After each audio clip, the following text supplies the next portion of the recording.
আসসালামু আলাইকুম। আজকে ফুলকপির ডাঁটা ভর্তা করব।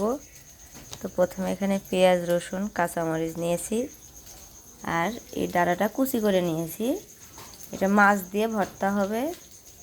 প্রথমে সবগুলো একসাথে সিদ্ধ করে নেব। তো চলুন দেখা যাক। ফুলকপি মাছ দিয়ে ডাঁটা ভর্তা করব। তো আগে মাছটা কাটা থেকে বেছে নিচ্ছি। মাছ ভেজে নিছি, এখন কাটা বাছতে হবে। কপির ডাঁটা সিদ্ধ করব। তা আগে পানি দিয়ে দিলাম,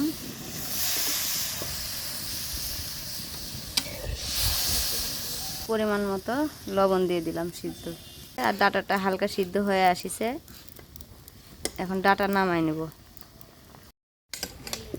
এখন নামিয়ে নেব ফুলকপির ডাঁটা। শুনতে একটু অন্যরকম মনে হচ্ছে, কিন্তু খেতে স্বাদ হবে হয়তো। প্রথমে তেল দিয়ে দিলাম, জিরা দিয়ে দিলাম, সবগুলো ঢেলে দিব। এখন সবগুলো ভালোভাবে একটু ভেজে নেব। পরিমাণ মতো হলুদ দিয়ে দিলাম। এটা এখন ভাজতেই থাকবো। সিদ্ধ করা কপির ডাঁটা দিয়ে দিলাম। পুরাটা এখন ভালোভাবে ভেজে নেব। এখন মাছটা দিয়ে দিলাম। সবগুলো আবার ভালোভাবে ভেজে নেব।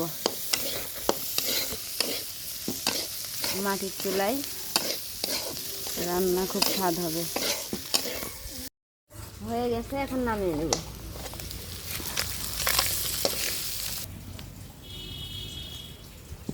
কাটাই বেটে নেব।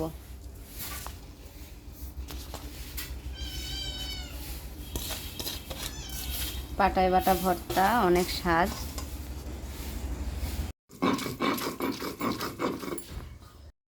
বাটা শেষ, এখন নামিয়ে নেব। ভর্তা করা শেষ, পাটায় বাটা। গরম গরম ভাতের সাথে ভর্তা দিয়ে ভালো লাগবে।